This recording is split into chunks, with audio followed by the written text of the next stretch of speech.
Muito bem, estamos chegando com mais uma edição do seu Mega Conversa Especial falando de educação e desta vez a nossa convidada, a professora Janaína Cerejo, mais uma vez está aqui no estúdio, vai falar sobre o novo ensino médio, os impactos reais relacionados aí a esse novo ensino médio na vida dos estudantes. Professora, é um prazer recebê-la mais uma vez aqui no nosso estúdio, seja muito bem-vinda. Muito obrigada, é uma grande satisfação estar aqui falando de um assunto tão importante que é a educação. Professora, depois da implementação do novo ensino médio, o que realmente mudou, né, na prática, na rotina do estudante? O novo ensino médio foi bastante polêmico, né, na verdade. A gente teve muita discussão sobre isso. Mas a grande diferença é porque agora o ensino médio divide o currículo em duas partes. Existe a formação geral básica, e existem itinerários formativos. Em resumo, a formação geral básica, ela vai trazer uma carga horária para disciplinas básicas do currículo, como português, matemática, história, geografia, biologia, física, química e outras.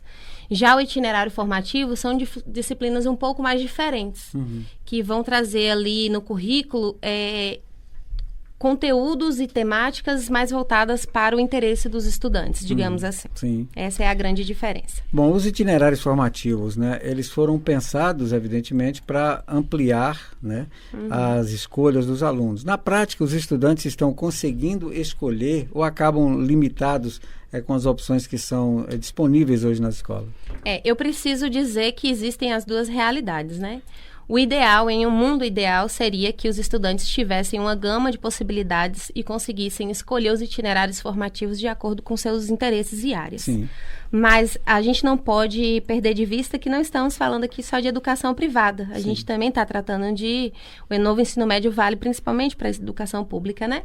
Então, existem contextos onde a infraestrutura é ínfima ou até profissionais capacitados para cada área não conseguem se adequar a um novo currículo. Então, a oferta, ela acaba sendo muito pequena. E, inclusive, quando a gente fala até de público e privado, e na própria rede privada existem escolas com estruturas completamente diferentes, né, umas das outras. Então, isso acaba muitas vezes prejudicando a implementação disso, né? Com certeza. E eu diria mais, que é uma coisa que, enquanto, né, coordenadora, eu venho vivendo, venho presenciando. Às vezes, a gente encontra profissionais capacitados em cada área, mas eles não são capacitados para dar aula. Sim. Então, às vezes, a gente precisa, assim, de um profissional para a área de tecnologia, mas ele não tem formação para ser professor. Às vezes, para a área mais voltada para a saúde. Sim. E, da mesma forma, isso acontece. Então, é um jogo de cintura e é uma matemática que a gente precisa fazer o tempo inteiro para saber quais são os melhores profissionais para estarem atuando ali, né, na linha de frente com os estudantes. Professor, existe uma preocupação de que o novo ensino médio possa prejudicar a preparação para o Enem. Esse receio procede? Olha, eu acho que isso pode acontecer se a escola não conseguir se organizar de uma forma estratégica. Pode acontecer por quê? Porque essas disciplinas da formação geral básica, elas tiveram uma carga horária reduzida. Então, se antes, aqui é um exemplo, história, geografia, tinha uma carga horária de 3, 4 aulas por ano, hoje só é exigido 2 aulas. Em algumas disciplinas, até 1. É verdade. Entendeu? Então, a preocupação do público é justamente não conseguir garantir que essa formação básica seja de qualidade, porque agora a gente está inserindo disciplinas muito mais tecnicistas, né? Mais para o campo do trabalho, não para o campo reflexivo. Quer dizer, não para a formação da pessoa, né? Formação enquanto cidadã mesmo, né? Isso. E a vantagem ou enfim, a diferença talvez de algumas instituições privadas que já perceberam essa estratégia tem uma carga horária muito maior. Então, as escolas têm todos os dias pela manhã ou à tarde e ainda aula no contraturno. Sim. Tem aulas de sábado. Isso. Às vezes, tem mais de 200 dias letivos no ano. Entendo. Então, existe uma preocupação muito grande com o pré-vestibular, né? Com o vestibular, com o Enem. Então, é preciso compensar essa carga horária por conta própria, porque a própria legislação, ela reduziu, sim. Bom, a proposta de formação técnica e profissional tem conseguido aproximar estudantes do mercado de trabalho. Mas isso ainda enfrenta dificuldade, né, para ser consumado. Enfrenta dificuldades em duas perspectivas principais que eu vejo. A primeira delas é justamente essa que a gente falou, sobre infraestrutura. Sim. Então, nem toda escola garante espaço adequado, como laboratórios, ou, enfim, profissionais capacitados para aproximar, de fato, o estudante a isso. E tem um segundo ponto que, na verdade, pode perpassar todas as escolas, né? Que é o distanciamento entre a teoria e a prática. Esse é até um ponto que eu estudo muito estudei no mestrado, estou agora no doutorado estudando isso também. Existe uma categoria, uma palavra chamada praxis. Uhum. E a praxis, ela vai dizer que é justamente a indissociabilidade entre teoria e prática. É um desafio, Sim, né? Você muito. está ali na sala de aula trabalhando categorias, conceitos, e conseguir transformar aquilo em utilidade. Sim. Mas é um desafio que a gente não pode desistir de superar. Então, eu acho que talvez não prepare tanto para o campo de trabalho quando a escola não consegue garantir essa utilidade na vida real, né? Porque as disciplinas estão aí para isso. Então, eu acho que nossos dois pontos principais são a infraestrutura e essa parte da dificuldade de associar aí o sentido, né? Sim.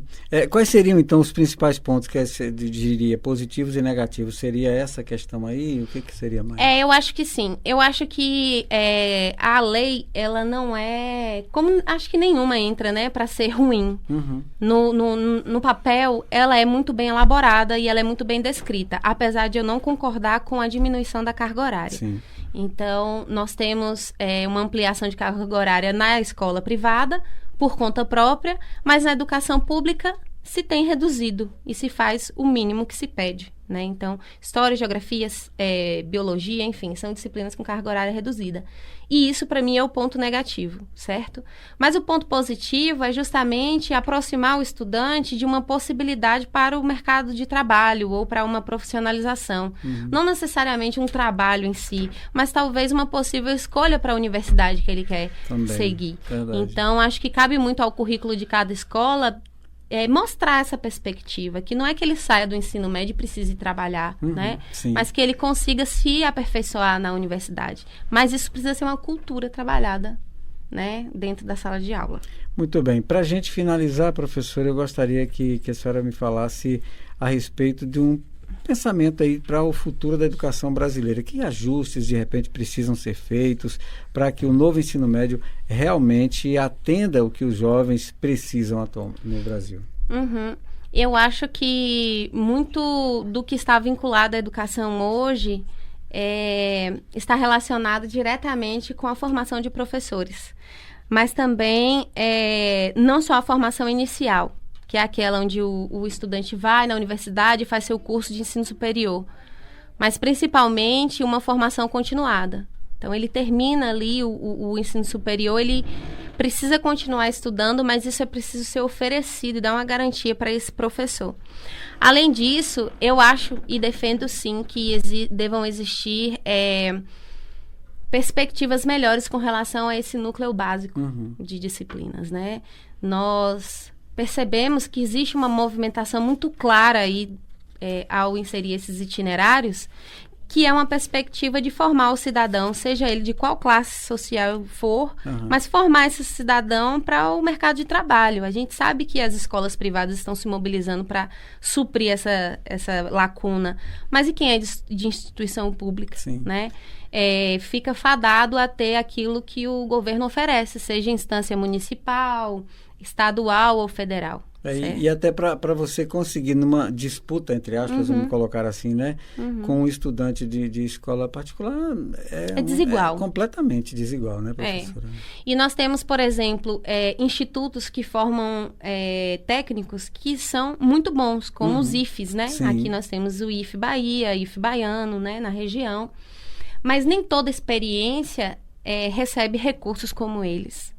Né? Nem toda escola recebe recursos como eles. Tem profissionais capacitados, concursos, seleções, onde vão selecionar ali os melhores para estarem à frente. Sim. Então, a gente não pode se iludir achando que o ensino vai ser parecido, porque não é.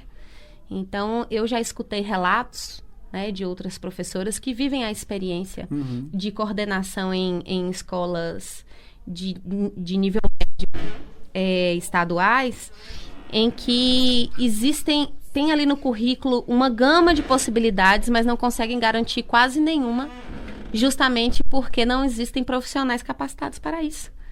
Então, eu acho que a melhor coisa que a gente precisa melhorar agora é a formação continuada e talvez um apoio, né, no financiamento, implementações de políticas públicas mais qualificadas. Professora Janaína, foi um prazer recebê-la mais uma vez aqui na Mega Rádio para falar de educação, para falar de assuntos que são tão importantes e que a gente muitas vezes sente falta nos meios de comunicação de estarem tratando da educação. Não, para nós foi um prazer recebê-la e volte sempre, a casa é sua. Muito obrigada, eu concordo com você. Acho que esses espaços públicos precisam dar voz cada vez mais à educação e aos assuntos, né, que estão aí em vigência. Muito obrigada, me coloco à disposição e aceito o convite sempre que me convidar. Muito bem, eu conversei com a professora Janaína Cerejo, ela que é da Nova Escola, pedagoga, mestra em educação e que veio contribuir muito com a nossa discussão aqui sobre educação e hoje especificamente falando do novo ensino médio no Brasil. Muito obrigado a você que é nosso ouvinte, que você que nos assiste pelas redes sociais, pelo YouTube, pelo Facebook. A gente volta a qualquer momento com mais notícias, com mais informações importantes, educativas e inclusivas para você.